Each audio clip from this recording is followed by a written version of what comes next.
Ranking all of the biggest movies coming out in the summer of 2025 by how badly I need to see it. And I can't even lie to you, we got some bangers coming out this summer. But we gotta get to the bottom of which one is on top of my excitement. And is that a Stitch? Is that a Plane? No, it's my list. I can't miss. Kicking off the list, we got Megan 2.0, which I'm not gonna hold you. I like that they're leaning into the campiness of it all. And they're going the Terminator 2 route where the villain becomes the hero. This is the Barbie movie for the sickos. Next up, I got the live action Lilo and Stitch movie. And I know, only reason I have it this low is just because I've already seen this movie. But I am still curious to see what changes they make and why they felt the need to make this live action. Hi. We also got Nani, more like next up, I got Karate Kid Legends. I'm just basically just Karate Kid No Way Home. I'm not the biggest fan of like Cobra Kai or the Karate Kid movies, but they do still hold a special place in my heart. And the fact that we're getting the return of Jackie Chan, one of my fucking idols, with Ralph Macchio, where Jaden Smith at? And if you don't think he at least makes a cameo, never say never. But from there, I gotta go with the live action How to Train Your Dragon, all these live action remakes. Again, if I wanted to watch this movie, I could just put it on right now. But from what I've heard from all the people who have seen this early, they said that this makes a lot of different changes that would warrant it being in live action. So that's got me really curious to check out what they mean by that.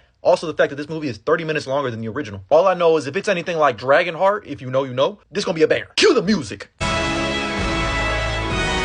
I gotta go with Ballerina. My bad, from the world of John Wick, Ballerina. Next, you know, there's really like a lot of different reasons why I think this movie is gonna be Ana de Armas. Somewhat compelling. It's gonna be interesting to see a new movie in Ana de Armas, not centered around John Wick, even though John Wick is in this movie somehow. Ana de Armas. You already know we're gonna get incredible action sequences. Ana de Armas. I'm unapologetically a Wes head, so I'm very excited for Wes Anderson's next movie, The Phoenician Scheme. I mean, just look at the cast that he's assembled this time. We got Benicio del Toro in the lead role. You already know it's gonna be a banger. I'm dummy excited for Friendship. We got Paul Rudd and Tim Robinson in a movie together that's like an I Love You Man riff. We don't really get great comedies nowadays, and all of the early reviews from South by Southwest about this movie have raved that it's one of the best. So as long as there's delusion, there's hope. Next up, I'm going with 28 Years Later, which sees the return of longtime collaborators to this franchise in Danny Boyle and Alex Garland. It's got zombies, it's apocalyptic, it stars Aaron Taylor Johnson, Jodie Comer, and Ray Fiennes, and it was shot on an iPhone. I'm gonna be there day one no matter what. But everyone's dad's favorite movie might just end up being one of my favorite movies in F1, which is basically gonna be Top Gun Maverick with race cars, starring Brad Pitt and Mr. Bodies, Franklin Sate himself, Damson Idra. I think we're in for something special.